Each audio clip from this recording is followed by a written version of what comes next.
Fanatics with Chad Lee and Chris Zane. And we are back yet again. Yes, we are. We're halfway through October, man. It's flying by, man. 17th of October. It is Tuesday. And I am Chris Zane. And I am Chad Lee. Thanks for tuning in. Yes, thank you guys. As always, we appreciate it each and every week that any of you decide to tune in and listen to us. And if you are listening or watching us right now, please like and follow us and rate us 5 stars. Make sure you subscribe as well. Hit that little notification up there. Yep. Ring that bell, as they say. And make sure to follow us on all things social media at fringe_fanatics. It is episode 56, Chad. Yes. Yeah. It's the Lawrence Taylor episode. LT. That's right. One of the more colorful characters in the NFL. I was going to say controversial. Yeah, Colorful is a diplomatic way to put it for sure. He definitely had fun, man. Legend in his own right. That is definitely for sure. He's got one long resume. That's true, yeah. After an All-American career at the University of North Carolina at Chapel Hill through 78 and 81, Taylor was selected by the Giants as the second overall selection in the 1981 NFL Draft.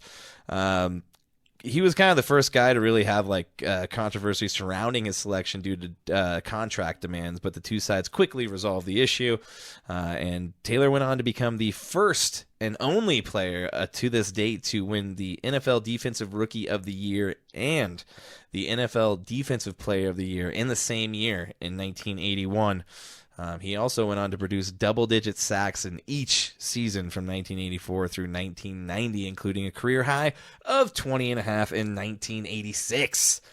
This guy was the first game wrecker, really. Yeah. I mean, probably not the first, but I think it was like the beginning of what we think of as a game wrecker today. A great example is what we watched last night with Micah Parsons. I heard a lot of analysts talking about how that was Lawrence Taylor like last night. They needed to seal that game up and get a stop right there at the end when Justin Herbert had a chance to go down there. And what happened? Micah Parsons caused a sack and then got some pressure on Justin Herbert and then caused an interception. That would be a pass rush interception is what he caused there. Yeah, definitely. I mean, that he closed that game out. He did. And that's what Lawrence Taylor used to do all the time. Yeah, and he did a lot of other things to a few people's careers. We'll talk about Joe Theismann in a second. Yeah. He also won a record 3 Defensive Player of the Year awards, the first to do it since tied by J.J. Watt and Aaron Donald. He was also named the league's most valuable player in 1986. He and Alan Page, who did it in 1971, are the only defensive players in league history to earn that award. Still going, man. First team All-Pro in 8 of his first 10 seasons. Second team All-Pro in the other 2, so he's not far off. And he was a key member of the Giants defense, nicknamed the Big Blue Wrecking Crew. Yeah, that was a scary defense back then. Definitely, yeah. You got Carl Banks, Gary Reasons, Brad Van Pelt, Brian Kelly, Pepper Johnson. Great name. Mm-hmm. Pepper. We need more people named after condiments and such. Pepper, salt. Spices and shit. Yeah, the Spice Girls. And let's not forget Hall of Famer Harry Carson. But he was basically regarded as one of the best defensive players of his generation. He was kind of the first guy where teams had to start actually game planning for one person. Where it's just we cannot let this guy. You can't just go one-on-one with him. It's just not going to work. Yeah. Definitely not. And he had awesome appearances in, I think, any given Sunday he played a linebacker, right? He did, yeah. And then wasn't he the one that knocked out the guy's eyeball? I don't remember that, but I do know there's a guy's eyeball that came out. He got knocked out, and then he was unconscious on the field. Oh yeah, he was CTE back. Yeah, in the day exactly. That was what they were showing with CTE before they actually had it labeled CTE. Yeah. And then the water boy. Yeah, it was a classic line in that one. That's why you don't smoke crack. That Classic. is why you don't smoke crack. You just sniff it. Wise words. But yeah, Joe Theismann, we all know, probably one of the most gruesome and the first gnarly injury on national TV. Yeah, and leg break where it was there's been compound fracture, numerous ones, but this was just on prime time to where everybody saw it. It was disgusting. Yeah, and the same thing actually happened to Alex Smith in a Washington uniform, much like Joe Theismann, also on, I believe, a Monday or Thursday night. I believe it was on the same yard line as well. It was creepy. I think the score was the same. Yeah. I think the Matrix froze up that night or It something. did. That was fucking weird, man. That dude almost died from that. Oh, yeah. That was nuts, wild. man. Yeah. But anyways, yes, Lawrence Taylor, you are the athlete of the episode. So thank you for all you've done and the fun you had. Because we all would have loved to have done some of the shit you did in life. Oh, no doubt. I wanted to suggest Derek Johnson, but yeah, definitely Lawrence Taylor's still way better. Than Derek Johnson. Yeah. But yeah, it's a homer pick. It's biased right there. Oh yeah, but it's all right. Yeah. All right. Well, how was your weekend, man? It was good. It kind of feels Stressful. weird saying, like, how was your week when we see each other every day? But, I know it's weird because we've already talked about this. Exactly. But it's all right. We'll just put it on the record now. Yeah. But I'll probably remember more shit now that we already talked about it once. You know? Yeah, that's true, man. It's just gonna sink in more. But the weekend was pretty wild. It's taking care of a sick dog. We got that all taken care of. Little man squared away. Yeah, nursing him back to health. He's doing a lot better now. I watched a lot of college football, and I finally almost finished Drive to Survive. Nice. And I got the hook. Dude, I told you. I'm into it, man. And now you have more reasons. Oh, yeah. Yeah, well, we can talk about that in a little bit, but you have vested rooting options now in F1 team. It's really fascinating, especially when they interview these drivers and you see these different personalities. It's like what I was texting you, how like Verstappen really has that type of like, it's like what you see with some of the elite athletes in basketball and NFL, to where they're laser focused all the time. That's the way Max is. He seems like he's a guy that'd be really boring to go get a beer with. But some of those other guys that kind of just seem to not take it so serious, there's a reason why they're not winning as much as him. No, definitely. Yeah. I mean, they even say like even when like outside of racing, like he's just in the VR, like just in the driving simulation. Wow. Just ripping around. Damn, dude. That sounds like Kobe. Kobe was in the gym all the time. Yeah, and I mean, we basically are looking at Verstappen as one of those guys who is going to be one of the all-timers. So, and that's a great time to get into the sport, which I'm glad that we have started to do that now. So, We will bring up some good news. Yeah. When we talk about it a little later. We will. All right. What is about it? How was your weekend? It wasn't too bad. Saturday we had that show for the Denver Magic Makers Market, which Merrill's a part of. It's like a whole bunch of mystical people getting together and selling their wares and mystical things. Very nice. We actually played, they rented out this cool-ass spot. It's way down off like Broadway in Colorado. It's called Void Studios. But they've got those sweet like white infinity walls that don't have like corners at the bottom. They're rounded. So like you can make the room look kind of however you want with lighting. Like with the right lighting, it could look like it goes on forever. Yeah. But we were kind of talking about maybe filming a video there or something. Oh, that'd be badass. But it was crazy, dude. Like there's a whole bunch of shit going on with them. And then like at 8 o'clock, these DJs showed up. And I was like, what's going on? And this Asian dude who was running everything, I forget the name of the shit now. I probably should have remembered that. But he was like, we started like streaming. They like will have like 4 DJs come in on Saturday night. And then they will, I don't know if they're live streaming or they're just filming it, but they have all these people show up. And it's like a littler room with one of those white infinity walls. Yeah. And all these people are like partying, and like there's like a DJ sitting there like DJing and shit, and then like they do a set, and then another guy comes in and they do a set, and I was like, so what's going on, man? He's like, well, we basically have these 4 guys come in, and then this gives me my content for the whole month, and then every week we're releasing one of those sets as content. And I was like, oh damn. So I was kind of looking at it from the perspective of like I'm checking out like how they're doing shit. Just, you know, that's because of this now. I'm like, oh, what's going on over here? Like, what do you guys do? How do you do this? I was trying to pick someone's brain, man. That's cool. So that was pretty cool.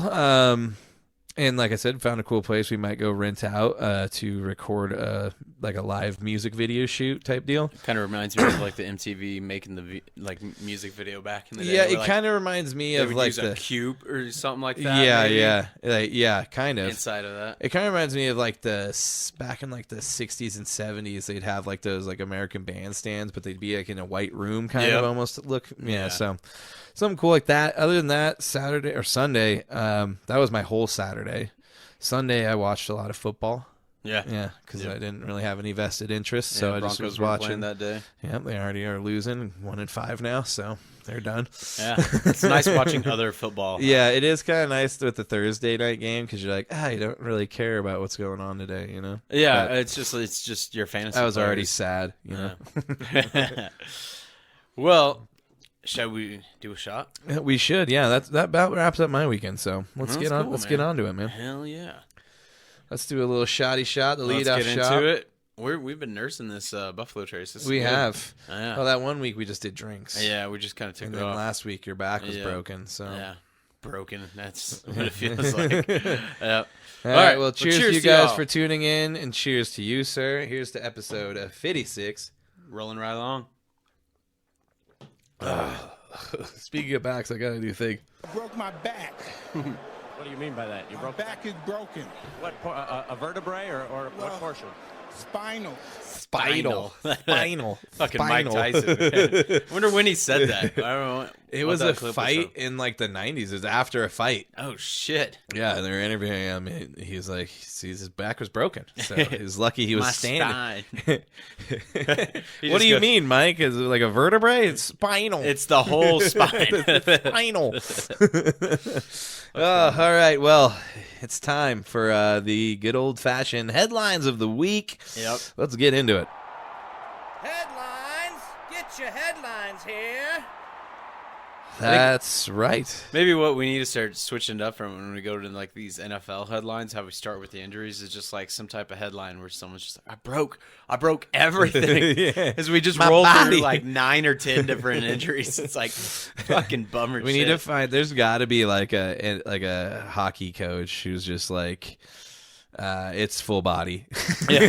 Everything It's hurts. not upper body. It's not lower body. It's a whole body injury. Its whole body is broken. That's what we need is eventually when we have a producer, they'll just find all this shit. Yeah. It is a lot harder when it's just us. But you know what? We look pretty fucking good. So I don't really give and a that's shit. True. This is all grassroots, man. Yeah, grassroots. Well, do you want to kick us DIY. off with the injuries, and I'll just take Yeah, over? let me get us this going though. Personal foul. Good call. 69. Offense. He was giving them the business. That's right. And we are about to give you the business of injuries because there's quite a few to a lot of prominent players this weekend. A lot of them might have issues with people's fantasy teams because we're looking at a lot of offensive players. I'll start it out. And stars, too. Yeah, stars, a lot of stars. Justin Fields, not necessarily a star. I mean, he should be, but not this year. Started quarterback, though. Yeah, his thumb fell off. Yep, dislocated he tried his to put thumb. it back on. It stuck on there, but then he couldn't grip the ball. So it's looking like what I read last night. They're talking a couple weeks. And they're doing an MRI. They did an MRI yesterday to see if there's any significant damage aside from just a dislocation. But I'm assuming he will probably not be playing this week. Yeah, it's on his throwing hand, too, so I really doubt that. They said he couldn't even grip the ball. His backup, I didn't even know who this guy was. It wasn't Perryman, was it? No. You talking about No, Peterman. Nathan Peterman. No, he hasn't been Nathan in the Peterman. league in a while. I think he's on some team, dude. Oh, really? Yeah. Damn. He's still throwing interceptions, Yeah, he's maybe. still got more interceptions than Yeah. completions, I think. But yeah, so let's just move on. Yeah. Damian Harris, unfortunately, stretchered off. Really scary incident, man. The Bills, I think, had some flashbacks of last year. It was nuts, well, and we man. talked about it on Monday, dude. Like, how weird is that scene? Like, they cut to Damar Hamlin all tore up on the sideline, Yeah. and then they cut to the ambulance driving off, and it says Hamlin 18 or had his number 33. Yeah, 33. It's like to me it just kinda resembled like he's morbid. Yeah, it's almost like what you would do if somebody died. Yeah. He's just right there on the bench. He's right there. No. Is he driving it? Why does his number have to be on it? God, and he was crying on the sideline. I mean, it was bad. And you know what's weird? We haven't really talked about this. The injury The itself injury- was weird. It didn't even look that bad, man. No, and it was weird too. So like he goes to the hole. You see the collision. Obviously, it's helmet to helmet, face mask to face mask, basically. Yeah. He gets tackled. He goes to the ground and he's moving. Mm-hmm. And then he just kind of stops and you see him doing something weird with his hands. Like he probably was like didn't have feelings in his hand. But then all of a sudden I'm like, holy shit, we got an ambulance all of a sudden. Like I didn't realize. Like I figured he probably got a little concussed or something. But yeah, to see him like get stretchered off. They stopped game for a while. Yeah, they did. It definitely put a halt on the game. And again, the Bills cursed. Man, seriously. Cursed. I mean, they had to have been thinking, like, what is it with us that this keeps happening? Yeah, let's run through a couple more quarterbacks real quick. Right. Trevor Lawrence left with a knee injury late. I think he's going to play this week, but there is a possibility. Make sure to check your lineups before Thursday because he does have a questionable tag right now. I did see at the end of the day when I left work that it is likely that he's going to play. Okay. Yeah, he was seen at practice day with like a brace on his knee, so yeah. Well, that's good because he's been doing pretty damn good this year. He's been doing all right. Well, yeah. I'd say they're average. winning. They are winning, but I think we expected a lot more from them. Yeah, it does say he only has 5 touchdowns and 2 interceptions. That's not looking very good. Yeah, but they've really been middle of the pack when it comes to DVOA. Yeah, do you want to hit one of these other QBs? Yeah, let's go Anthony Richardson. Oh, let's talk about that. Probably done for the year. Yeah, we knew it was going to probably be an IR situation when it was a grade 3 AC joint sprain. But, yeah definite bummer now that they're like, I think we're going to have to shut him down. Sucks, man. Yeah, definite bummer. Like we said, he could have been good this year, but injuries, man. The guy's got to figure out how to not get just obliterated every time he gets hit. It just doesn't seem to work out using these guys as running backs who are quarterbacks, running all these times. Like, Josh Allen's a freak. I don't know how he doesn't get hurt more often. You see they have dialed back the design QB runs, though. For him? A little bit. Yeah, he's starting to Still slide has a more. few a game. I guess but McDermott talked to him that, man, you need to fucking slide. he will look for contact and try to hurdle and Did you see somersault over people. In that game with the Giants when that fight broke out, he went through there he and went was in pushing there people, man. punching people. He's a roughneck, dude. Don't you push my lineman down, damn it. Coming from BYU. Yeah, Ryan Tannehill. This was something that he dealt with in the 2022 season. It is the same type of thing. Years past, too. This has been a nagging injury for him. Got a problem with the ankle. So Malik Willis steps in, and they don't do any better. No, it looked about the same. Yeah. So when do we see Will Levis and the mayonnaise man? Yeah, when are we going to see the mayonnaise coffee man? Yeah, it that's could be what it this is. year. Yeah. He does love Bring it mayonnaise. out. And then Jimmy G, again, This is weird, man. cannot stay healthy for one single season. So fragile, dude. So he's got a back injury. I think they said he's day-to-day right now, but you never know with the back. I doubt he's going to play. And then I think it was the rookie, and then who else do they have there? Brian Hoyer. That's who stepped in for him. Yeah, dude, the perennial backup quarterback. Yeah, McDaniels only likes backup old Patriots quarterbacks. Yeah, that's it. Yeah. I think that's it for quarterbacks. Yeah, let's head to some teams that really just got hit with the injury bug horribly. Let's go to the Niners, where news came out today that Christian McCaffrey, who exited last week's game with an oblique injury, is possibly going to play next Monday. Oh, yeah, so they were saying it's looking like he did avoid a serious injury. I think they were worried that he possibly broke a rib or dislocated one or whatever the fuck happens there. You can dislocate a rib. Yeah. It's strange. The big one was Cartilage. Debo Samuel. He's day-to-day with the shoulder right now. Just seems like he's dealing with an injury every fucking year. Cannot stay healthy. But they ask that guy to do a lot, Yeah. You ask him to run up the middle sometimes. The one that I think is more severe than both of those, I mean, I don't know about Christian McCaffrey, but this guy, who's probably the best left tackle in football, Trent Williams. I don't know if anybody saw the injury, but someone got blocked into his knee, and it just looks so painful. He came back to the end of the game, but he was hobbling around, and after the game, he was seen in a boot. So definitely pay attention to that one because Brock Purdy and the Niners did not look the same when these three guys went out. No, they didn't. And then Brock Purdy forgot how to throw a football in the rain, apparently. Also, moving on to, now that we're talking about offensive tackles, Lane Johnson suffers a lateral ankle sprain against the Jets.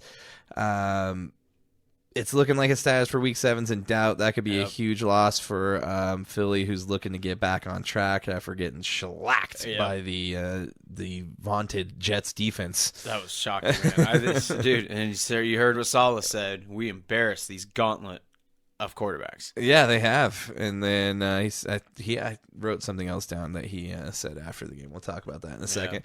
Oh, there was one other quarterback, Baker Mayfield, though. Oh, yeah. But possible shoulder, but they were saying, I saw yesterday, no big it's deal. mostly a hand contusion. Yeah. Well, that wasn't it for the Eagles. I didn't write down all of them, but this is just the biggest ones. Reed Blankenship, safety, Oh, yeah, dude, their defense ribs, Bradley Roby, shoulder, and there was probably 6 or 7 other guys that I didn't write down. I mean, there maybe 2 other linemen. It wasn't Jason Kelce or anything like that, which actually in that last game, he broke the record he now holds the Eagles franchise record for the most consecutive starts. Yeah. It's like 9 years, man. So nuts. That's wild. Yeah. But yeah, I mean, the Eagles, they got hit hard. Go with ahead Raiders. and call the Broncos Eagles and grab Justin Simmons, why don't you, to fill in one of them safety spots. We'll And take a third. McGlinchey. Yeah, you can have him too. What do we need him for? Let's bounce back to David Montgomery, also with a rib injury. Yep. Looking like so far. He was ruled out after not returning to the field. Fucking Phillies hit another home run, man. They are just having a home run derby throughout these playoffs. This is fucking nuts. Is it the first inning still? Yeah, it's bottom of the first, man. There's no outs, huh? Nope. Oh, no, there's one out. Oh, shit. Yeah, so All right. right now we're watching Game 2 of the Diamondbacks and Phillies series. NLCS. Fuck the Phillies. They knocked out my Braves. That sucks. Yeah. Yeah. Well. Oh, well. Yeah, so David Montgomery, he's out. I don't know on the status of Jahmyr Gibbs. He didn't play last week. As far as I know, it's still doubtful. Yeah, veteran reserve Craig Reynolds may be taking over in the backfield against Tampa Bay this week. I so put in we'll a see. waiver for him. Did you? You rascal. I've got some waivers in, too. That you do. Kyron Williams, Los Angeles running back for the Rams. After a huge game. Suffered an ankle injury.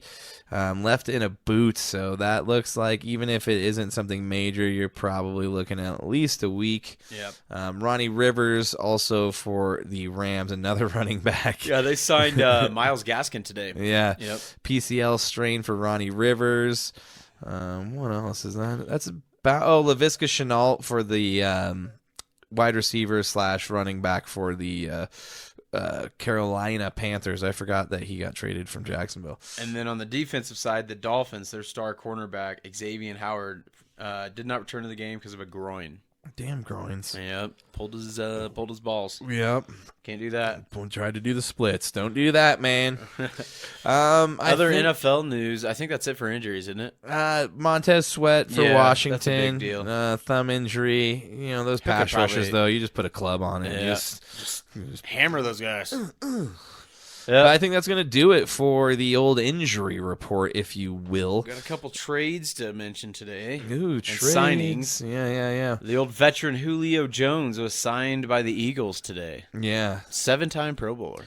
Yeah, he's been just hanging around, not doing shit. Yep. Which was surprising that nobody picked him up in the offseason. It kind of makes sense that they picked him up because they have Devontae Smith, but Devontae Smith had a couple crucial drops in that last game, and it just seems like A.J. Brown's like the only the way they're funneling the offense through the passing game. I think he had like 7 receptions for like 131 yards or some shit like that. I think it's like 3 straight games he's had over 130. Yeah, pretty wild. Other news: Frank Reich has now cedes the play calling duties to first-year OC Thomas Brown after an 0-6 start. Reich says the decision was 100% his and had nothing to do with owner David Tepper. Brown becomes the 3rd active black offensive coordinator, with Bieniemy and Brian Johnson of the Eagles being the other 2. Brown did come from the Rams, where he was the assistant head coach to Sean McVay, so we talked about it with the whole Play Callers podcast. It's all from that same tree. Yeah. So this guy should and does have a little heat behind him just due to the fact that he was with McVay. So we'll see how it goes now. You can only really go up at 0-6. You know, well, that's not entirely true, but you should, in theory, go I was watching up. that Dolphins Carolina game on Red Zone. It was ugly. I mean, it's shocking the Panthers jumped up to a 14-0 lead, but after that, it's like, oh shit, it's just like like what we keep hearing. It's like the owner's like, we got to get that number 1 pick. Wait, we don't have a number 1 pick next year. Oh shit, the Bears have it. Yeah. Oh fuck, and now the Bears are gonna have 1 and 2. Damn it. Yep. But yeah, we'll see how that goes. One other thing I did want to mention, Chad brought it up last week. Flag football was in the running to become a new sport in the Olympics, in the 28 Paris Olympics.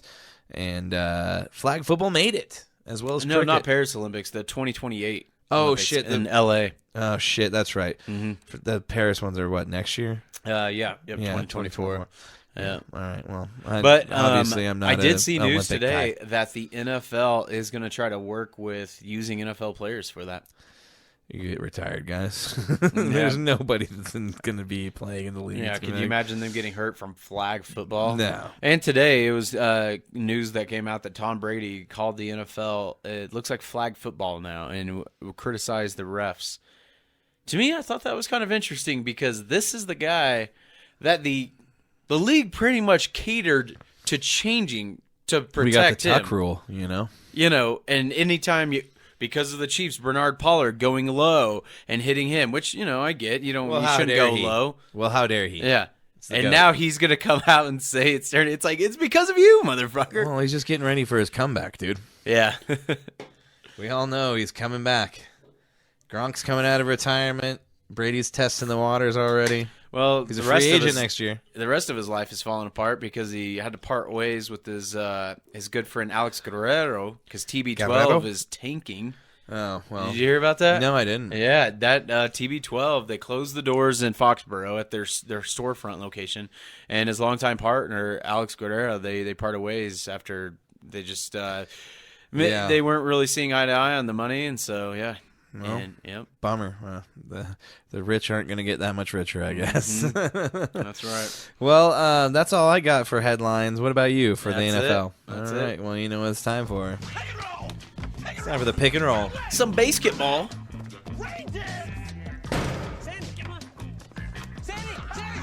I tried to find this movie, but you can only pay to rent it. Pissed me off. They took it off Netflix? Yeah. Wow. I'm Honestly, almost positive. I got into Tropic Thunder because I was looking for that, and then Tropic Thunder literally before last week was pay to rent, and then I think they just added it to Prime Oh, I see. or Hulu. One of the Nice. two. That's fucking cool. So I did watch that. But yes, we are into the NBA, and guess what? James Harden is still not happy. And still eating those donuts. Yeah, well, we haven't seen too many. It's not like the Rockets days when he showed up and he was like literally 50 pounds overweight.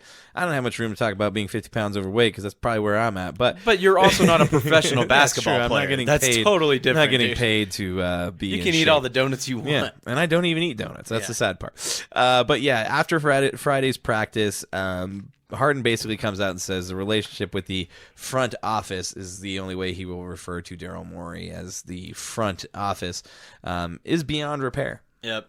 And I saw news today that he has not taken part in any preseason games, and I think what we saw, only one practice he's been a part of. So the situation is pretty rocky there. Yeah, it's heating up. Yep. But yeah, it sounds like from what he said, he's like basically once you lose trust in someone, it's like a marriage. You know what I mean? So he says his plan is to play basketball, but it sounds like what's done is done. He needs to go to China. What's done was done in Brooklyn. What's done was done in Houston. What's done was done in Oklahoma City. Like it's just the same fucking thing. The dude's pattern never continues. gonna be happy. What else do you got, Chad? I got the news of Giannis and Dame playing their first preseason game together, and afterwards, Giannis came out and said, "I've never been so open." Yeah. He basically said he's never played with somebody that's double teamed from the outset of the game, basically. So they're double teaming Dame up and down the floor. And then Dame came out and said, well, yeah, they're going to double team me, but look who I get to pass it to in the post. Like one of the better post players. That's what I was saying to you when this news came out. It's like, man, this is one of the... I don't know how people didn't really see this as a possible trade because all we heard was like Miami, maybe Boston, some shit. But like Dame saying I only want to go to Miami. That's true. But I mean, what a perfect fit. I mean, this team It's seemed, scary. I hope they beat the, because I would much rather. I don't know where the Nuggets. Obviously I hope the Nuggets are going to represent the West, but as far as the East goes, I don't like Boston, and I'd much rather I don't see either. Milwaukee because it's a small market team. I mean, and Boston's won enough. The Lakers have won enough. Yeah. Milwaukee's won one. The Nuggets have won one. I mean- like to see these teams that haven't won a lot. Yeah, exactly. Get a The win. Bulls, let's get the Bulls in there. Yeah. Let's get the Bulls. They've got a ways to go. Yeah, quite a way. Speaking of which, the Nuggets just played the Bulls Yeah, twice that's true. in the last week. Yeah, so. Nuggets. That was my next point. We're just gonna do a little Homer segment here, man. The Nuggets, they're taking preseason serious. They've been playing really good. Jokic last night or the night before had a really cool behind the back, kind of lost his dribble and then just threw it up like he does, and it just goes in. Throws it like you're like, where the fuck's that going? It's like right to that guy, huh? I didn't see that guy coming. It's funny because they call it the Sombor Shuffle, and then when I watched the highlight, I was like, I think he was just kind of clumsy. He lost his footing and threw it up. Yeah. But, I mean, I know it's Sombor Shuffle, and it's good, but yeah, it's just he's already in it and dialed in. Yeah, and now we're looking at Julian Strother, who looking like it might be a legit pickup in the first round that might maybe see some playing time in the regular season. Well, if Malone can stop himself from not. Well, look at last year. Malone really didn't want to play Christian Brown that much, and then he had to play Bones, and then Bones was sucking, so then he started playing Brown more. It worked out for the team way better, and then we saw what Calvin Booth said about Bones. Yeah. He said, get that guy the fuck out of here. He can't that was guard. wild. That was I awesome. feel like that was somebody caught Calvin Booth after a couple of cocktails. I don't feel like that was a like legit PC, interview. Yeah. I feel like that was a little off the cuff. Maybe after winning one, he just kind of is feeling Said, himself "Fuck it." too, and just being like, I don't If need anything, to be. it's like we said, you call out MPJ. I think Yeah, who needs it? We all know that MPJ has been kind of a me guy, and we finally during the playoffs we started to see him like branch out and like, oh shit, and it's sad when you're like, he dove for the ball. Look at that. No, I know, right? Like he Like, put an showing effort. effort. Like way playing to go, some man. defense. Man. We remember when we were watching the game, we were so psyched that he would get rebounds. Oh yeah, like, he that was drove to the huge. basket and got a rebound. We're like, what's happening? Oh my god, it's a new guy. But I mean, what we're talking about here is the GM for the Nuggets called out Bones Highland, a guy that he traded away last year. He's a decent guy on offense, not anything too spectacular, but said that Bones Highland is a guy that couldn't guard, and we had two guys that couldn't guard, him and Michael, referring to Michael Porter Jr., and we can't have two guys on the team that can't guard. Yeah. One of them is one of the best shooters in the NBA, and Bones is okay. So we got rid of Bones. And yeah, look what he did over there for the Clippers. Not much. Not much at all. But I'm wondering, it kind of reminds me because last year, like Christian Brown really had a rough preseason, but started to come on during the season. So I'm curious. And Julian Strother's got good size. I think, I'm not a head coach and I'm not Michael Malone, but I would just have him just out there with the second team. Yeah. What's the worst going to happen? I'm telling you, man. You know you're going to be there at the end. Yeah. What's the difference? You got to get the guys. Christian Brown probably could have done a hell of a lot more had he just gotten the playing time in the beginning of the year. Mm-hmm. But, I mean, we saw it towards the end, like you said, after they traded Bones. He starts coming on. Then the playoffs hit. He had what series was it? He had that one game. Was it the? Who's that, Brown? Yeah, I don't think it was. Was it the Lakers series? He had one game where he had just like a coming out game. I can't remember what his stat line was, but it was like okay, now he's finally arrived. Imagine if we would have just had him in there a little bit sooner, and this was like a constant. But well, that's what I'm saying. Maybe Malone learned his lesson from last year, and he's going to play Strother more. So we'll see. I hope to see it. But next Tuesday? Yeah, they've cut the NBA preseason down, I feel like, a lot. I feel like it used to be a lot longer. Yeah, it's starting up pretty soon. Here before a while, we're going to be watching the game every single night. But yeah, NBA starts up next week. Our significant others can't wait either. Yeah, they're excited. Yeah. But yes, so where do you want to go next? We're at NBA. We got F1, NHL, college football, and MLB left. Let's go ahead and hit the NHL. All right, let's do it. Foghorn Leghorn. Score. Goal. All right, we are into the NHL, and the season has started, and we will be doing a little bit of a penalty box this episode, but right now we are just going to hit the news, and we are going to start it off with Austin Matthews becomes the 5th player to start the season with back-to-back hat tricks, people. That's right. That is 3 goals in one game, back-to-back. That's a lot of goals. He joins Alex Ovechkin, who did this in 17 and 18, well, the 2017-2018 season. Sorry, I have to actually state that because the next numbers I'm going to say are 100 years before that. Yeah. Cy Dennehy in the 1917-1918 season season, Joe Malone in the 1917-1918 season, and Reg Noble in the 1917-1918 season are the only people to have done it prior to Austin Matthews. So basically, 105 it was years three ago. guys 100 years ago, Ovechkin, 4 years ago, and then now Austin Matthews. So hell of a way to long start time. the season. I don't think you can start it much better. If Yeah. he keeps that pace up, he might actually beat one of Gretzky's records, That's which pretty fucking awesome. Ovechkin has been striving for like 10 years now. I think he's 200 goals away, Yeah. I think. Yeah. He basically has to play like 3 more seasons. Pretty much till he's almost 50, I think. Yeah, which I think Gordie Howe did play into his 50s, so it is definitely possible. Those hockey guys are on another level. I don't need another drink. I got this one. Oh, okay. But thank you. If you need one, by all means, I appreciate you. I saw no what you were worries. doing there. Yep. The other thing I have, and this is also pretty cool, and this has been one of kind of my bugaboos with the NHL, and we kind of talked about it last year, where they're teaming up with TNT, I think, did leaps and bounds for the NHL in terms of the product development and actually getting it in front of people who maybe not necessarily would have seen it prior, because a lot of the shit was on the NHL Network prior. Yep. You had to, kind of try and find ways to watch it if you didn't have, your regional sports network or whatever. So this week, there are 20 NHL games in primetime TV, so you can watch them on TNT, ESPN, Fox Sports. They're all over right now, and I think it's just I mean, tonight I think the Avalanche are playing on TNT at 8 p.m. So Yeah. or is it ESPN? It's ESPN. It's probably ESPN because when ESPN came in, has it a was kickoff. The Lightning and maybe the Stars. I can't remember who was playing. Yeah, and yesterday to kick the season off, it was actually like 3 games on ESPN. So, NHL's back, and pretty soon the NBA's going to be back, and we're going to be Full swing. rip-roaring, man. That's right. I forgot what it was like to be in this point of the year, and it's weird that we get to say that. I'm like, well, we're at that point of the year again where it gets weird. Right. Well, Well, We've been doing it last for a week, year. whenever Connor Bernard was playing in his first game, he got his first goal too. He got it was his second game. He got his first goal. He got his Oh, first was it? assist. Oh, in it was assist, yep. Yeah, All right. but it was a really legit assist. I almost said assist. Yeah. Really legit assist.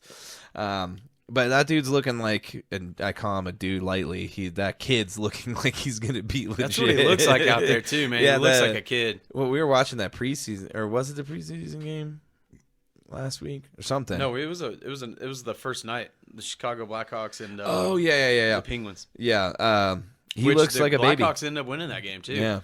Yeah, because the Penguins were winning when. And a lot of people are thinking they might be in the lottery again this year, even with Bedard. So Wow. Yeah. Well, they could keep stacking it up then. there you go. Oh my God, I just hit the DDOE on Careful. accident. Dude, we're getting wild tonight.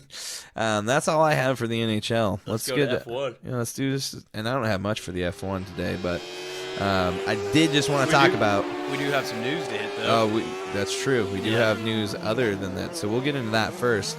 I'll let actually Chad take this one because it's something to do with his favorite team. The Chefs. That's right. All right. Now covering F1, and I finally started following ESPN F1 on Facebook, and I that did helped too. a lot. Yeah. Yeah. You get the I notifications. Realized this. I was like, why didn't I start following this shit a long time ago, man?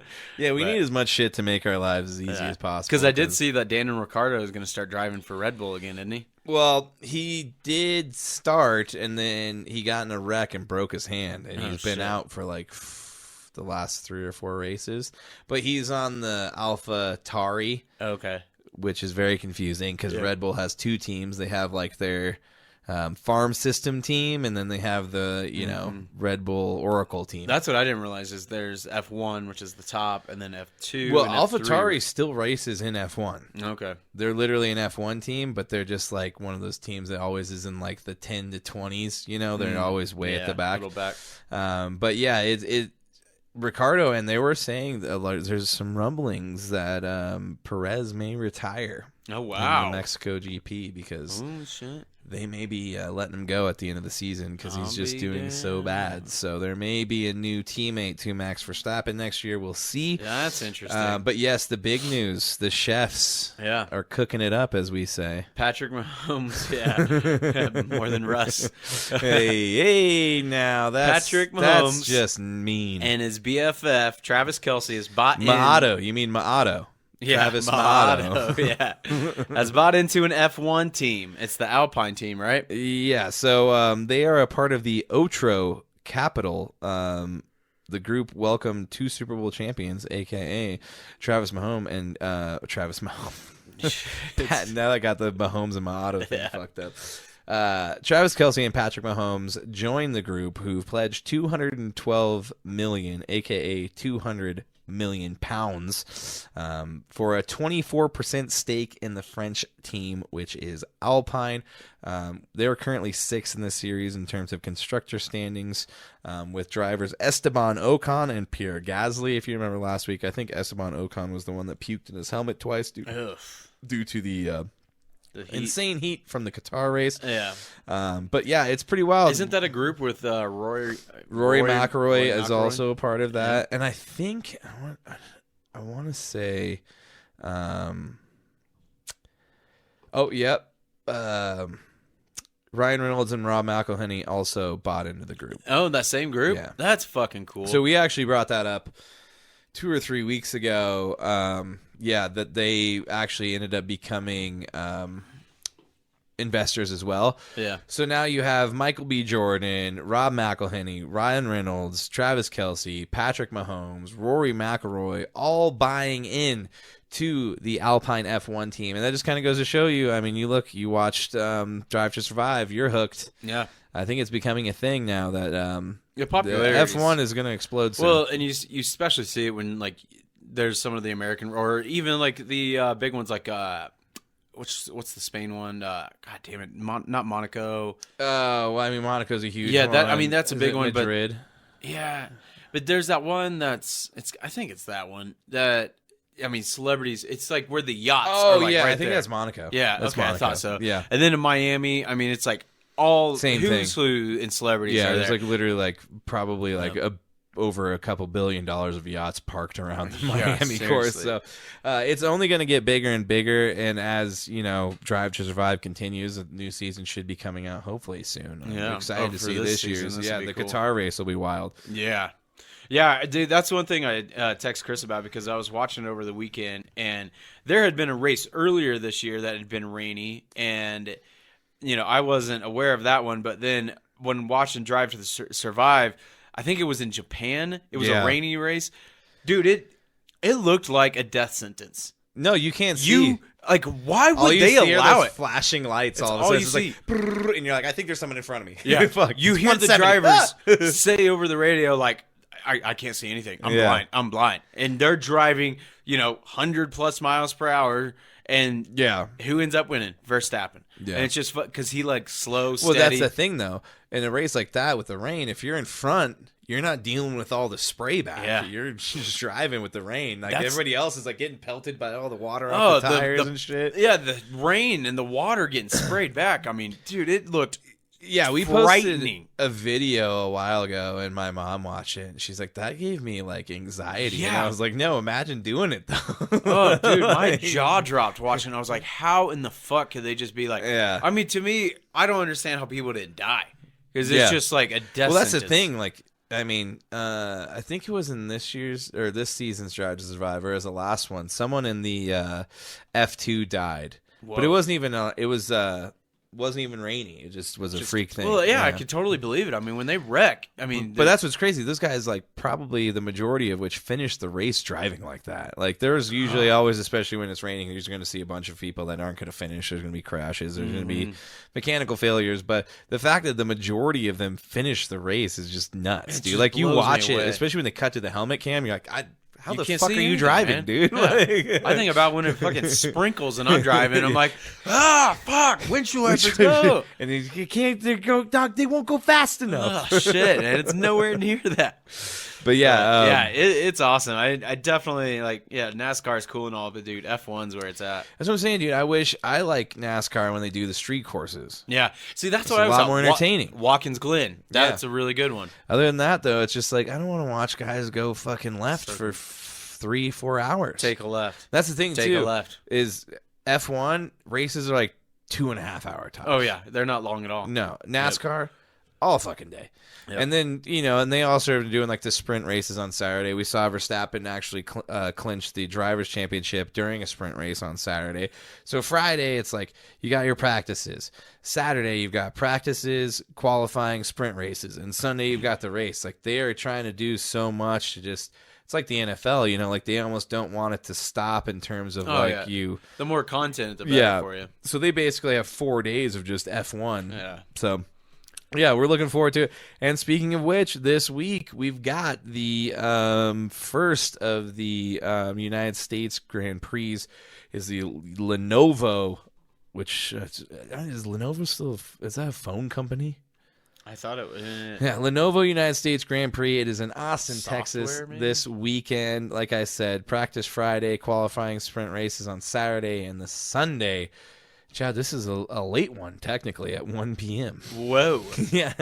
Well, so if the first slate of games are not very good, you can tune into that one and almost watch all of the race before the 225 I'll be able to watch a little bit. The Chiefs are playing the Chargers at 225, so you can watch almost that entire race. Yeah. Imagine that. That's awesome, finally. Matthew McConaughey is going to be in-house. And then they had Brad Pitt racing this year with, well, not really racing, but they were like filming some F1 movie with Brad Pitt. Oh, no shit. That's cool. He was like, they have like a legit team that is like setting up and they're like filming shit with all the other teams and shit. It's pretty wild. But let's get back to college football real quick before we get into the old MLB. Yep. 390. Check. Check. Red 18. Red 18. Needle dick. Needle dick. Needle dick.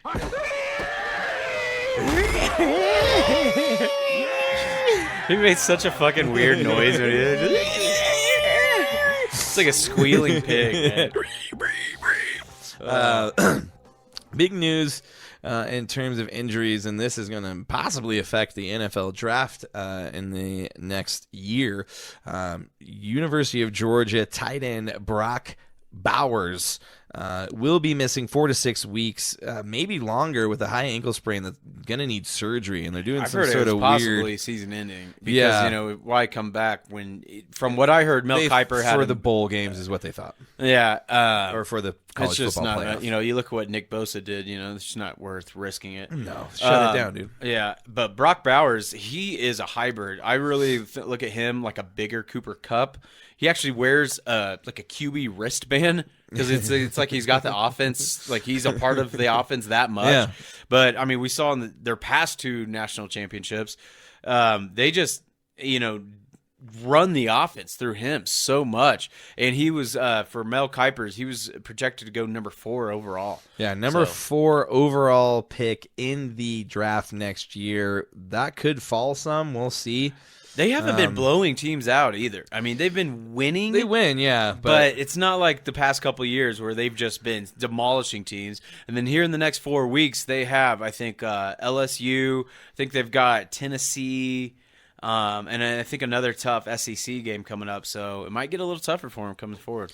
Yeah, we'll see. Obviously, they are still the favorites to win it all in terms of the CFB championship. But, they definitely are going to have a tough go of it now, losing their basically biggest offensive weapon. So we'll see how that affects them going forward. The other big news, even though they aren't ranked in the top 25, they are always going to be in the news, and that is CU. And they may now be out of a bowl game. All I think of is like fucking that skit that where Keenan's like, look at me. Look at me. Look at me. I am. I've been looking at you. I haven't stopped looking, but look at me. I love Prime, dude. I love what's going on here, but like, it's good to make fun of it too. Oh, man. and he probably fucking laughed at that shit too. I'm Get out here with that bull junk. Oh man, I was so good dying. He's like, we got the best team. Who's better than us? Who's better than us? Well, and he's like, well, Alabama. Yeah, they're good. Georgia. They good. Yeah. All right. We got a good offense. Our defense is trying. Oh shit. Yeah, you Funny, sent me man. that, and dude, I hate SNL. I Same could here, never man. actually Believe me. sit down and watch an entire SNL episode anymore, but that was pretty funny. Yeah. And Kenan Thompson knocked it out of the park on the Coach Prime. He didn't do like a great impression, but it was just like the overall. Yeah. All like you gotta do got is the even get gist. close Yeah. is good. But yeah, CU obviously at this point they've already superseded what even Vegas thought they were going to do at 3.5 games. Yeah. But with everything going on, with all the hype, we were all hoping they would get a bowl game, and they still might. But they've made it a lot tougher with losing to Stanford after being up 29 to 29-0. nothing at the half.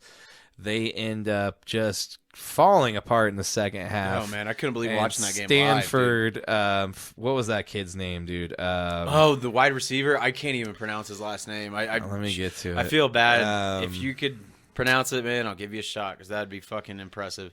This dude had an incredible game. What was it like? Elik Ayomanor. Sure, we'll go with that. Elik Ayomanor. We'll That's go what we're with going to that. go with. Yeah. This dude was unstoppable. Unstoppable. dude. Why? And this is why I say it's coaching. Why you didn't double team, triple team, Switch to a zone, maybe do like something, blitz. dude. This guy, 13 receptions,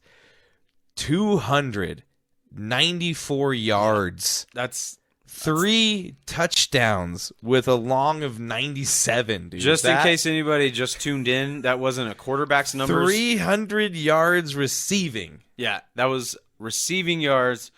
I couldn't believe watching that second half. It was up 29-0. Friday night, just chilling, taking care of little man. And I'm like, man, I might just switch to watch a movie. They're winning big right now. I put on a movie. I and did. then- yeah. And then I fell asleep. Oh, that's And then I woke up and I was like, what the fuck That's what happened, Dave said, dude? dude. Dave said What he the woke up the fuck? next day and saw the headline and was like, what I the didn't even fuck talk happened? to him about it on Monday. Yeah. I was like, he's probably pissed. Yeah, he's cool with that. Yeah. He's very vocal. Like he hasn't drank the Kool-Aid. He said if they won the USC game, then he would have drank the Kool-Aid. Yeah, But okay. He's like, yeah, he's being very wary of it, and it's Yeah. smart because it blows me. And I'll get to this here in a second when we talked about the USC game, but how recruiters can go out there or coaches and be like, you know what, let's get the best wide receivers, let's get the best quarterback, best running backs, and someone comes to him and be like, where the athletic director's like, well, what about an offensive line? Let's fuck it, man. We got the best. We got the best wide receivers. It doesn't matter. You gotta have an offensive and defensive line. I don't know. I think, Oh man. and we're seeing it. We've talked about it all season. That's what's going to kill him, and that's what has killed him. They can't stop the run. They can't run the ball. The first game, we're like, oh, they're going to run the ball. Yeah, they ran the good. ball. Dylan Damn. Edwards had a great Dylan game. Edwards, like a breakout game. Kansas kid. Where'd he go? Where is he? You see him? Dylan. Nowhere to Dylan. be found. He's gone. Yep. But he yeah, has no this is line. what's you can't. What are you gonna do, dude? It just sucks that they put it's on Prime. Unfortunately, Dion, that we have these expectations, and I hate to say it, I think he might have wrote some checks that the team can't cash. Yeah, definitely. And we're seeing that now. I think Travis Hunter shouldn't have played. Oh, can you just stop playing him so many snaps? I mean, to me, that is just egotistical. If you're Okay, gonna we bring know he can play Yeah. wide receiver, but we saw in the game-winning touchdown in double overtime, I mean, it was an amazing catch. There's Off no his doubt. helmet. Yeah, there's no doubt that Travis Hunter was in a great position. I mean, he You was can't play better than that. perfect You position can't play to do better it. than that. Literally, he caught it on his head, but like Travis Hunter's right here. He's like, Yeah, and he's My been ball. great playing both ways all year long. But like, you're going to get the kid hurt. It's just not worth it. Just play him on either side. Maybe like one, maybe wide receiver or cornerback. He's a better cornerback. So just yeah. Oh my Here's God, my man. thing though. Like, let him keep playing both sides when he's healthy. It's his first game back, dude. Pick one. yeah. And he did have an awesome touchdown to come back. Yeah, that first touchdown was amazing. But yeah, it's just like, dude. That spin move, you see that? Remember Yeah. that shit? That was badass. But that's the thing, man. Just pick one, dude. Why Yeah. does he have to play both? It's ego, man. His first game back after his liver rupture. Yeah, lacerated liver. But I mean, I'm saying, dude, like when they came and scored two touchdowns, Is Stanford called the Stanford Cardinals or Yeah. Cardinal? Cardinals. Okay, because the way I kept saying it was like Cardinal? Cardinal.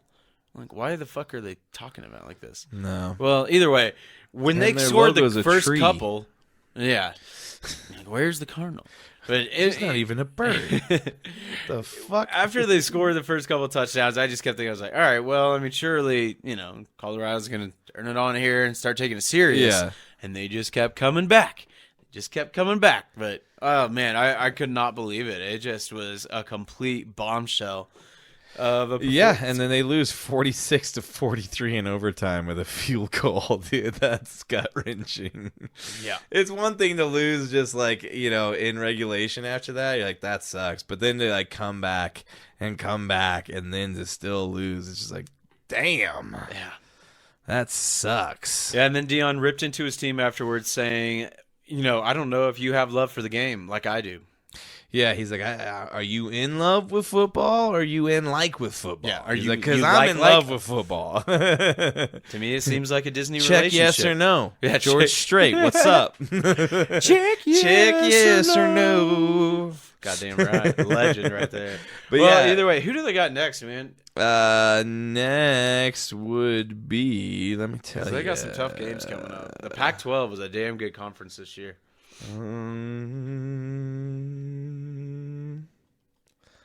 Fucking Phillies just hit another home run, man. Dude. They're sluggers. Oh, man. I should have just looked for Colorado. It's about to come up. My internet's actually being decent right now. I must have scrolled by it, goddammit. They're playing on Saturday, right? It should be. Remember, you got to click out of the top I 25. did. Oh, you did? Now there's just way too many to pick Yeah. from. But you can select Pac-12. That's what I do. Oh, you rascal. You old rascal. You got to be smarter than the average bear. You got to be smarter than the old internet. Well, this is great podcasting. Are they on Alright. bye this week? Oh, I think you're right. I think, yep, they Yep, are. They are on bye. Yeah, but Well, Utah and USC plays, so that's a pretty good Pac-12 game. Yeah. But speaking of that, let's get to maybe one of the best fucking games I've seen all year. There's been a lot of good college football, but holy cow. I watched nearly every minute of this game. Oregon versus Washington. This game came down to the wire, back and forth. Old Michael Penis Jr. Michael Penis Jr. killed it. Left-handed quarterback, slinging it like Tua. Bo Nixon. Bo Nix. Richard Nixon's son. No, dude, you can't add that Nixon. Yeah. Just Bo No, Nix. it is Bo Nix. He is 38 years old, though. Yeah, dude. been Just like playing Sam Hartman. for Notre Dame since 2000. Yeah. Fucking unreal game, man. I mean, it was just such a back and forth game. It is the first time in both schools' history, long history, it's probably over 100 years, where both teams have met and they've both been in the top 10. Washington was ranked 8th, and then Oregon was 9th. And now Washington has now jumped them. They're 7th and Oregon is 8th. Yeah. Aye. So because it was that close, Well, Oregon, dude, they're all about talking with their helmets. yeah, that's You what know, it is. They Yeah. don't talk on. Their jerseys did look pretty cool, man. I hate to say it, but sometimes they look stupid. But this one's Sometimes actually it's just looked like pretty you guys cool. need to just stop. Dude. Yeah, it's not fair. They always get so many new jerseys, but man, it was a fucking amazing game. Nene, now you got me all fucked up with the name. Michael Penix. Penix, Jr. yeah, Michael And, Penis. dude, he threw some dimes in that game, and there when at the end of it, like he just laid some balls, and the wide receiver that he has there, it's a Johnson or something, I think is his name, but Let me tell you. yeah, they just got some ballers on that Dylan team. Johnson. Yeah, Dylan Johnson, thank you. Yeah, Michael Penix Jr., 22 out of 37, 302 yards, 4 touchdowns, 1 interception. Dylan Johnson, Dylan Johnson's the running back. Yeah. 20 carries, 100 yards, 1 touchdown. Adunze. Yeah, That's it. Rome Yeah. Adunze. Yeah. 8 receptions, 128 yards, 2 touchdowns. And now after this game, there's a lot of people talking about Michael Penix Jr. might be the front runner for the Heisman. Oh, that's what I'm saying, dude. Yeah. This was a Heisman show-off. I mean, Bo Nix right there with it. I mean, he had an amazing game. I just love watching, like, these two juggernauts of these teams go at it. I mean, it Yeah. went down to the wire. It looked like Oregon had it wrapped up, and then Washington went down there, I think, with just like a little over a minute and won it. I mean, just fantastic game. Yeah, Really enjoyed it. I just like to see Oregon lose after talking all that shit. Yeah, so. same here. That's I wanted Washington to win as well. Yeah. Steve at work, our salesman, and if you've met him, he's from Seattle, so I never really had anybody that I knew. Steve? Yeah, older guy with white hair. Oh, he's he's a always Seahawks walking fan. around smoking. Yep, that guy. Yeah. Yeah, he's from Seattle, Washington, so he's a Seahawks fan. and a Always wearing Washington Harley fan. shit. Yep. Dave's best friend. They're always talking. I've about never these. known any Huskies, like any Washington fans, so it was kind of cool because I've just you don't really hear about Pac-12 teams and powers. All you hear about is SEC. Yeah. So I'm always pulling for him to try to like make the college football playoff. No, that's good. Yeah, but speaking of another Pac-12 team that fell on their face, Yeah, that would be USC. USC. Caleb Williams looks pedestrian for the first time this year, and maybe for the first time in a while. 22 of 37, 199 yards, 1 touchdown. But the big thing, 3 interceptions. that is correct. In the first 3 half. interceptions. And Sam Hartman on the other side didn't look much better, but he didn't have to. Because they ran all over USC. Sam Hartman, 13 of 20, 126 yards. Still 2 touchdowns, though. This is He had some a decent game. Trent Dilfer type numbers. Yeah. Right there. It's a good comparison. But then Notre Dame's rushing Audric Estime, I don't know that one. I can't Estime. remember how. Yeah, Estime. Audric Estime. Yep. I'll get there eventually. Nice. 22 carries, 95 yards, 2 touchdowns on the ground, and then Chris Tyree, their number 1 wide receiver this game. Oh, this 2 guy receptions, had a good game. 62 yards, 1 touchdown. Yep. And Notre Dame upsets USC. Yeah, at home they were at home, but the big story here is everybody was watching for Caleb Williams. Celebrities were in the house. This one, I mean, you had old alumni. Is it Brody Quinn or Brady Quinn? Brady Quinn, Brady yeah, Quinn. yeah. Yeah, he was there. Matt Leinart, because if anybody doesn't remember the first tush push almost with the Matt Leinart Notre Dame game back in the day. And yeah, I mean, this one everybody thought would be the same way, both powerhouses, but man, Notre Dame came and laid the wood. Yeah, and it sucks for them. After beating up on USC, they're still only 21st. Yeah, because unfortunately they lost to who was it? Louisville the week before. Yeah. I remember Yeah. Shane Gillis bitching about that. Yeah, but the thing is, it's like what we were talking about with Shador, man. It's like Caleb Williams. I'm watching this game, dude. He had no time to pass the ball. On that team too, they do have Jerry Rice's son. It's a really good wide receiver. Remember watching him in the Colorado game? Used to But, be dude, at Colorado last year. That's true. Transferred Same thing this year. No offensive line for Caleb Williams. Scrambling around for his life the entire game. Yeah. Well, we'll see. He's still probably going to win the Heisman unless they just come off the rails. I think everybody else is going to have like exceptional years. I mean, to if pass he him. loses 3 games, I mean, because you got Oregon, you got Washington still, Utah. Yeah, they play Utah this week. I mean, there's a good chance they lose to Utah. If he's got 4 losses on the year, they're not going to give him the Heisman. Well, we'll see. I mean, they've only got 1 right now, Notre Dame. Yeah, you're right. Utah, California, Washington, Oregon, UCLA.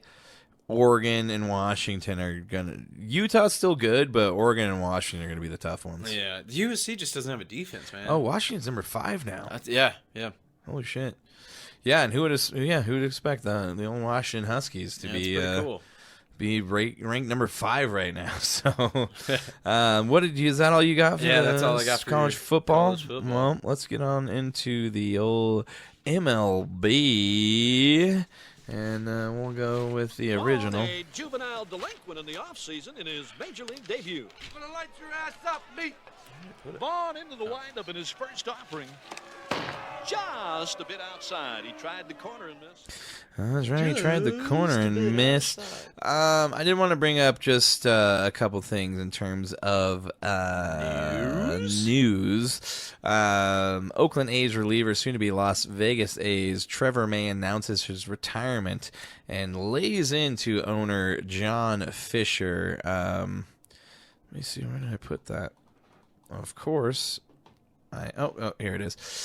So he comes out. He basically announces his retirement on his Twitch stream Monday, and he basically says, "Sell the team, dude. Sell it, man." He said, "Let someone who actually takes pride in the things they own something." That's awesome. There's actually people who give a shit about the game. Let them do it. take mommy and daddy's money somewhere else, dork. Dude, he called him a dork? Yeah. That's fucking classic. Yeah.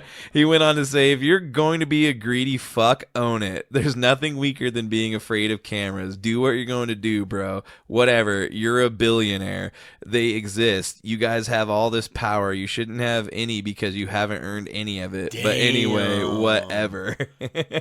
Fucking Dude, raked just him over the went- coals, dude. Dude just went fucking napalm on him. Oh, So my God. That's awesome. yeah, veteran of 9 years in the majors, may spend his first 6 with the Twins before 2 seasons with the Mets. He ends up with 21 saves for the A's in 2023 and went 4-4 with a 3.28 ERA in 46 2/3 innings. Finished his career on an impressive roll, going 1-0 with 9 saves and 0 ERA in his final 15 appearances. But man, what a way to go out, dude! That's how you fucking quit. That's like, Yeah. fuck you, fuck you, fuck you. You're cool. Fuck you. I'm out. Unbelievable, Half man. baked. Yeah, seriously, just laying into him. I love it. Yeah, definitely. That's probably the best way I've heard of anybody retiring to date. But one other thing I did want to mention, this one is a little bit surprising to a lot of people because the Marlins and Kim Ng, the first woman GM in all of professional sports in North America, has left the Marlins after taking them to the playoffs this year. She was hired in 2020. Her contract did have an option for the 24 season. The team wanted to exercise the option, but after the owner wanted to bring in someone to run baseball operations over her head, Ng felt that their visions no longer aligned and has decided to leave. This surprised many executives around the league because a lot of people thought that her actual, signings at the trade deadline are what pushed the Marlins into actually making it to the playoffs this year. So, Colorado Rockies, please get somebody in there that knows what the hell they're doing. Get Kim Ng in, and let's see if we can turn this damn thing around. I think she's smart enough not to come to Colorado. Dude, why'd you have to burst my bubble? She's probably going to go somewhere like the Cubbies or something. Yeah, like probably. But that's all I've got for news. Let's get into the NLCS, which is Yep. happening right now. that. We as got speak. some baseball going on. Phillies up 2-0 over the Diamondbacks. It is the 4th inning. And a double play. No, Oh, no. no. We didn't get a double play. Just one out. Ooh, Right now, the splits. Phillies are up. Did he hurt himself? No, No. he's just 2-0 to the Diamondbacks. They've hit 2 solo home runs. And interesting stat here, through their last 3 games, they now have, well, I guess counting this one, their last 4 games, they're 3.5 games, counting this one pretty much, they have 14 home runs. Yeah, it's crazy, man. They're just hitting it out nonstop. And Bryce Harper is kind of the engine that's driving him right now. Yeah. And So listen to this. I've got it here pulled up. This is fucking unreal. Sorry to interrupt No, you go here, for it. but the 1.522 OPS and the 4 home runs that Harper has in his 7 games so far, yeah, that's pretty good. And in his 24 playoff games so far this postseason, it's a 1.260 OPS. Of course, you want to explain to the listeners what the OPS is? It's like an advanced metric. oh, man, the OPS is, I think, the on-base percentage, but let me figure it out It's real not quick. OPP because we You get down with with OPP? the You know me. Oh, OPS is on base plus slugging. It's basically is the sum of the on base percentage and the slugging average. So here it is. 6 other guys have reached those marks in a span of 24 playoff games before, but only 3 before Harper did so for a single team: Babe Ruth, Lou Gehrig, and Reggie Jackson. So literally the only 2 guys that have a better OPS than him, Lou Gehrig and Babe fucking Ruth. Yeah, That's how it's good wild. Bryce Harper's hitting. Yeah, and then the other night it was his birthday. He hits a 420-foot birthday blast, and then proceeds to blow out the 31 candles. He did it like a cool way. Though. It was like, pretty cool. he Like blew gang them out. signs Yeah, almost. yeah. I was like, did he just claim what set did he just claim? Yeah. But yeah, he hits that home run. He ends up hitting a single in the 3rd, and then walks in the 5th and scores. And like Chad just said, he's basically producing at a rate that some of the greatest have in terms of the postseason. So, and he's not the only one though. That's the thing, man. Kyle Schwarber, He hit a home run just a second ago. yeah, he hit a home run in the 1st inning of that game prior to Harper's home run, and then Nick Castellanos also hit a home run in that last game. And right now, speaking of Reggie Jackson, who you just brought up, Nick Castellanos with his 5th home run the other night over 3 games in the consecutive postseason games now ties Reggie Jackson from the 1977 World Series. So that's pretty wild. It is fucking wild, man. All of these guys are just hitting at a rate that's not been seen in a long time. And they have aces too, man. Yeah, they got Nola, who's pitching tonight. I mean, this guy had like an ERA of like 3.26 during the year. He had like, I want to say like nearly 200 strikeouts for the year. I mean, this guy is a fucking ace, and he's shutting out the Diamondbacks right now through 4. I kind of looks like Bryce Harper on a bender. A little bit, yeah. Bryce Harper looks like a rough dude. He just looks like a guy that if you got in a fight, he would beat the shit out of you. Yeah. But it's looking like to me we're probably going to get the Phillies and Rangers because the Rangers are up 2 games on the fucking Astros right now, which is great. We love to see the Astros lose. Yeah, it's definitely nice to see, especially since this is the worst start. This is the worst position the Astros have been in their 7-year postseason run to date. They are now down 2-0 after the 5-4 loss to the Rangers, and the Rangers just continue to capitalize on these big moments. The pitcher in the last game, Eovaldi, who was thankfully granted an early lead after the Rangers chased Framber Valdez after 2 1/3 innings and 4 earned runs. He just had a few things happen. He faltered a little bit, allowed a couple solo home runs to Jordan Alvarez and Alex Bergman to put the lead to 5-2 in that game. But then he manages to work out of a bases-loaded situation with 0 outs, striking out Yanier Diaz and Jose Altuve, and then getting Bergman to chop the ball to third. Eovaldi left after the 6th inning with 3 earned runs and 9 strikeouts, and the Rangers cling to that lead and win 5-4. And now they are going back to they're going back to Texas. Yeah, because they stole those first 2 games in Houston, so that's is good. huge, man. They could possibly sweep. Could sweep, and if not, get the gentleman's sweep, as we like to call it. Scherzer's supposed to come back too. Yeah, the old different colored eyes. Oh, really? He has different colored eyes? He's got a blue eye and a brown eye. Like David Bowie, huh? Yep. I didn't know that. Wow. I forget what that's called. The David Bowie eyes. David Bowie. Yes, I'm going to write a song called David Bowie. But that's pretty much it for baseball. We'll keep you guys updated next week as these games continue. Yeah, we're going to have to fly through these breakdowns, man. We might only have to do one breakdown deep dive. So we always run late. Yeah, we got talking about all these fun things in the news. All the sports world. Well, we're at that point, though. We're getting into the music break. You guys, if you are streaming with us live, will be hearing our theme music. And if not, you will be hearing Fossil Blood. And the name of the song is Stonehenge in America. These guys are a pretty ripping, good time, 70s, fun time, rockin' band that anybody should love. You could put them on and have a good time anytime. And that is Fossil Blood. Name of the song is Stonehenge. We will be right back.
back. You just heard, if you were listening or watching after the fact, Fossil Blood. The name of the song is Stonehenge in America. It is off their EP, which you can find on fossilblood.bandcamp.com. If you haven't yet, please go like and follow them on all things on social media. You can catch all their new releases of tunes, as well as when they are going to play next. If you are not in the Denver or surrounding areas, you might have a hard time finding them because they have not gone on tour yet. But when they do, make sure to like and follow them so you know when that happens. Damn right. Darn tootin'. Yep. So we're switching things up. We just had a discussion on our break. Last year, we were not covering as much. Yeah. And we're realizing now that we're getting back into the swing of things, and we're going to have NBA and NHL soon. We can't keep doing breakdowns and deep dives. We're just going to do deep dives. It's just a lot, man. It's just a lot. Yep. It's just too much. Remember last year when we tried it, we did every game? I don't know. That's why we were doing 2.5-hour episodes. Yeah, it was going on forever. And it didn't seem like that when we were done. We're like, it wasn't too bad. But then when you listen back, you're like, this is a lot. Holy shit, we covered every single game. Yeah, well, let's get you started on your deep dive right freaking now. This is the one that halfway through it, I had to stop what you're doing. Goddamn, Shot at the turn, dude. Violation. Flag on the play. Late start. False start. Cheers. Cheers to you guys. If you made it this far, take a shot with us at the shot at the turn. Why not? Enjoy some whiskey. Or so delicious. Bocorbic's vodka if you're a real drunkard or whatever it is. Oh, hell yeah. That was good. All right, yeah. So halfway through this game, I had to text Chris. What is the game? Did you say what it was? I'm previewing. Oh, sorry. I'm sorry. like giving a little suspense to it. You're lubricating us up to it. Okay, go for it. Definitely lubricating. Yeah, but I had to text Chris and tell him. I'm covering. You sexted me? I'm sexting you. Yep. I had to tell him I'm covering this game because I just wanted to take dibs on him because it was just super fucking fascinating. He does that all the time. People are saying, I'm going to take the best one. Yep. Well, you actually took the best one, too. I did, kind of. But, yeah, the way this ended up working out, it was the San Francisco versus the Cleveland game, and this was the huge upset. But it was the game where the Niners had a bunch of players get hurt. But, I mean, you see, like, P.J. Walker lead a team that, upset the Niners. Yeah. Had Jake Moody hit that field goal, we probably wouldn't be talking about this near as much. That's why he's no longer on your fantasy team, right? Yeah, I did cut him. I did immediately. When kickers miss a field goal for me, they're gone. I don't give them second chances. Yep. There's some NFL teams that are like that. Yeah, I wish they would be like that all the time. But anyway, man, of course, we got to mention, the fact that, like, C-Mac, Debo, Trent Williams, like we mentioned earlier in the first part of this episode, they all left the game. And after that, this game really swung towards a different direction where Brock Purdy looked really rattled. You didn't see that calm look that he had most times. And then Cleveland's running game really stepped up in the absence of Nick Chubb, who's not going to be there for the rest of the year. Yeah, Jerome Ford had a good game. Kareem Hunt really stepped up. It's looking like the old Kareem Hunt, kind of. Put in a waiver wire for him. Nice. Yeah. That was like the big waiver pickup for a lot of people. Dalton Schultz as well. Yeah, he's good. But the Browns only gave up 215 yards.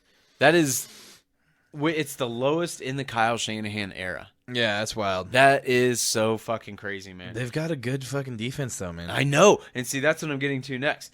They've given up the fewest amount of yards through 5 games than any other team in history. Really? That's how fucking good they are. I mean, I'm talking 2,000 Ravens, everything like that. 85 Bears? 85 Bears, everything. Bears. Like, they may be giving up some points, more points on average, but when it comes to yardage, it's a lot of it is because of their secondary. Denzel Ward and those other guys back there, I mean, they're just not giving up anything. And then you got Myles Garrett, Zadarius Smith up there causing sacks. I mean, this is a legit defense.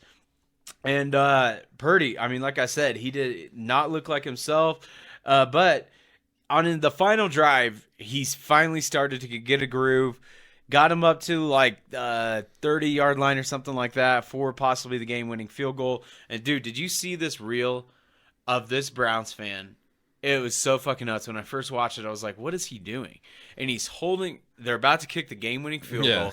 Holds a fan up to the TV just as like some witchcraft to blow the ball away. And it works. And it literally blew the ball the direction the fan was blowing, and this fan went fucking nuts. I did it! And he was like, oh, I went crazy, wearing a Myles Garrett jersey and everything. It was fucking awesome, man.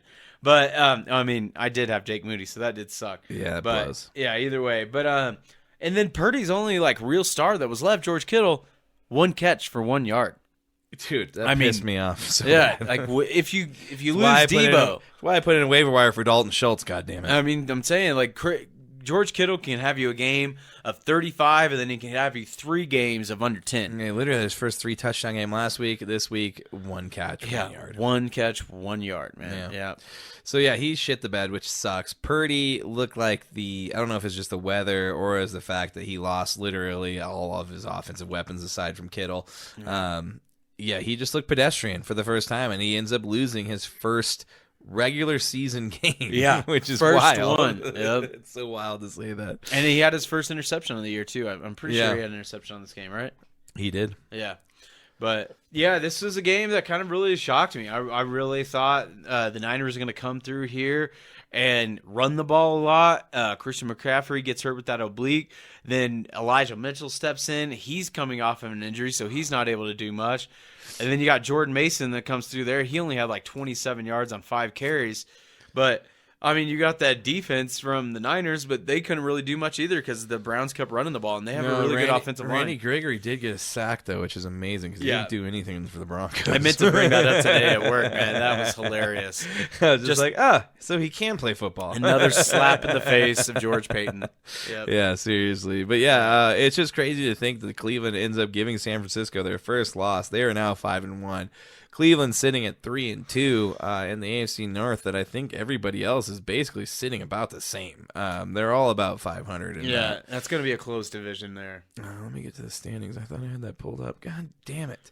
But yeah, let's go. Is that all you got for it? Yeah, that's all I got. Let's go. Let's Magoo. Let's Magoo it in. Right along. Onward. Onwards and upwards. Let's get into my deep dive of the week, and I decided to pick the Philadelphia versus the New York Jets. The New York Jets end up winning this game by some sort of miracle, 20-14. It's not really a miracle. They also have an insanely good defense. Damn good defense. Yes. And we'll just start it out. Robert Saleh started out his press conference with a triumphant, they ain't 12-0 no more. Because he's talking about the fact that the Eagles had won 12 straight regular season games up until that point. Dating back to last year. Yep. The Jets shocked Philadelphia in their first loss of the season and beat them for the first time in the 13 times these two teams have played in their entire history, which I was blown away by that stat. The fact that the Jets have never beat them once. And how has it only been like 13 times? It's like, super weird. What the fuck? Yeah. It's so I don't know. strange. Well, I guess AFC, NFC only play a couple times every few years. Every 4 years, yeah. Yeah, but so it's strange. but still, Jets have been around forever. Yeah. But yeah, I thought that stat was insane. Tony Adams intercepts Jalen Hurts for his 3rd interception of the day with 1:46 left in this game, and Breece Hall scores on an 8-yard touchdown run to help the Jets nullify the 11-point deficit. Then the ball, goes back to the Eagles, and they could not do anything. No, they couldn't get anything going, man. The Jets stifle them on their attempt to rebuttal to win the game as Jordan Whitehead knocks the ball out of Devontae Smith's hands on a 4th down attempt. The New York Jets D was all over Philly for the most of this game and helped Hurts tie his most interceptions in the game in his career. All the while, the Jets are missing starting cornerbacks Sauce Gardner and DJ Reed. And they were without, I think, their starting center, too, or guard. I think it was their guard. I can't remember the dude's name. It's a cool name, but... Yeah, I know who you're talking about. But they were out their offensive linemen, too, so... Yeah, and somehow the Jets are rolling into their bye week sitting at 500, which after the way the season started, I think everybody thinks that they would be sitting at 1-5, like the Broncos or somebody else. Yeah. But now the Jets are moving into their bye week at 500, and they have beaten the likes of Buffalo, Denver, and they took the Chiefs down to the wire. Almost man. beat Patrick Mahomes too. I mean, that is a for real defense they got there, and really, who people aren't talking about enough is Quincy Williams, man. That linebacker they got there, dude. That guy is flying all over the all field. pro. Yeah. All pro is what I'm seeing right now. So,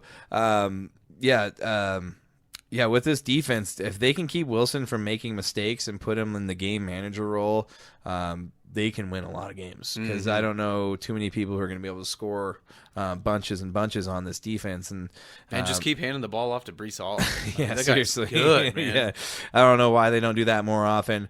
On defense, Tony Adams, Bryce Hall, Quinnen Williams each had interceptions, and Quincy Williams, Quinnen's brother, recovered DeAndre Swift's fumble that happened. Yep. And Greg the Leg hit all 4 of his field goals in this game 1 week after he hit 5. Yeah. So that dude, if you got Greg the Leg on your fantasy team, that dude's scoring about an average of 15 points a game right now. I don't know how the Rams ever let that guy go, man. He's a good kicker. Yeah.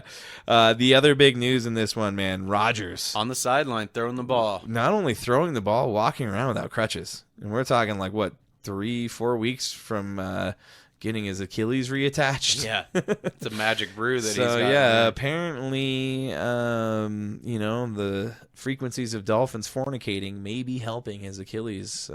That's probably so. Yeah. Just attach itself somehow. I don't know how it works. I think the stars align. It's science and magic and astrology comes through and everything. fits. Yeah. I mean, it is what it is. He's got it all put together. Yeah, so if the Jets manage to sneak into the playoffs, could we see the return of Mr. Aaron Rodgers? I was thinking about this today when they were bringing this up on ESPN. How funny would it be, though, with all the hype, just like the first game, him He coming comes back, out. he's like, ah! Not that, but I mean, like, they make the playoffs. They're in a wild card game, probably against one of the divisional winners, like the Bills or the Dolphins or something like that.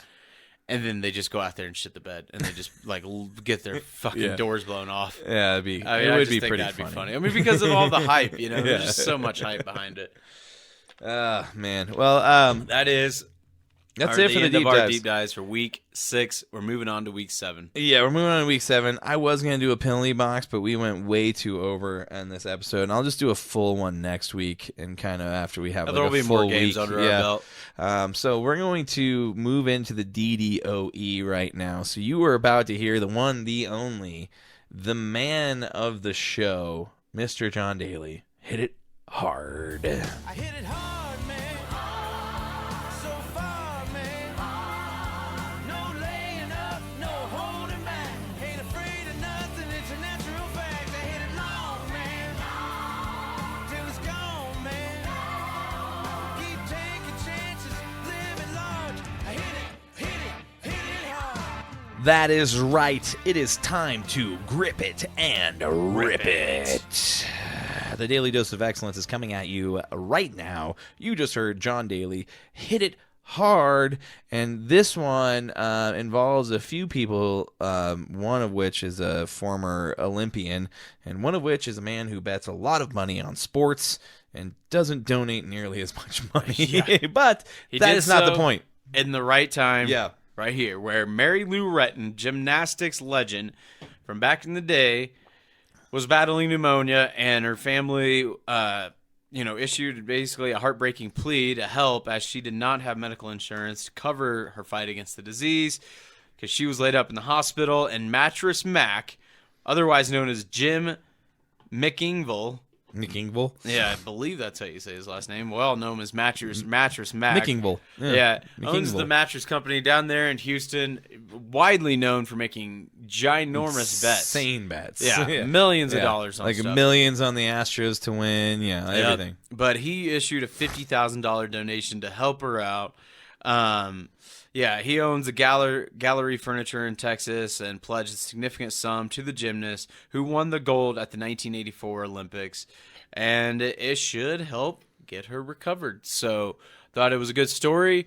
Him reaching out, instead of putting that $50,000 to a bet, helping somebody out, especially someone like an Olympian legend. Yeah, who we all remember. I remember growing up hearing about Mary Lou Retton. But I guess, and now I feel like an asshole because I spoke too soon. The family was initially asking for $50,000. I guess, like you said, she has pneumonia. It's some rare form of pneumonia.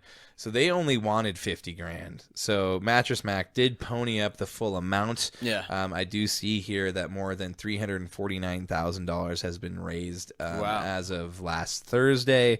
Foot and mouth, it happens to the best of us. But basically, he came out and said, I guess his wife had a similar health scare, and he just kind of was like, my parents taught me, and I try to teach my children that the essence of living is giving. Yeah. So that's a cool way to do it, you know, man. Indeed. We've always heard, and this guy's always in the news if you know about sports, and anytime, you know, something big's happened, the Super Bowl, the World Series, the NBA Finals, Mattress Mac has some obscene amount of money on a bet, and he usually...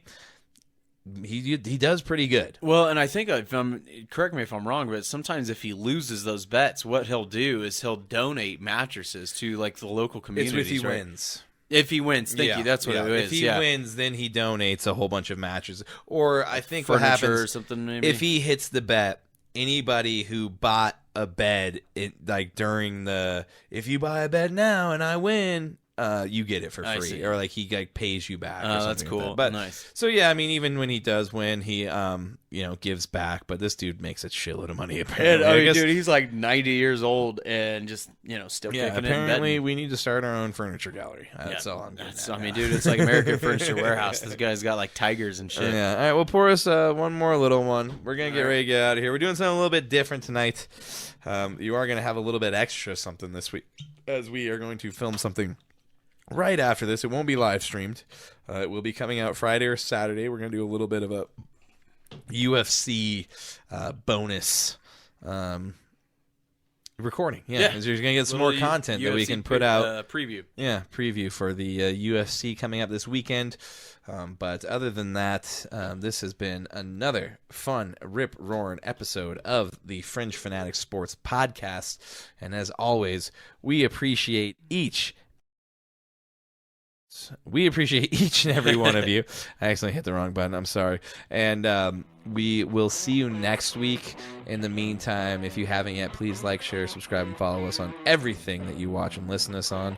And please follow us on all things social media at Fringe_Fanatics. We appreciate each and every one of you. Chad Lee, thanks for listening, guys. thank you for listening. I love you, buddy. Love you. I will see you tomorrow at work. Sounds good. Love ya. Ooh. Good one. Toodles.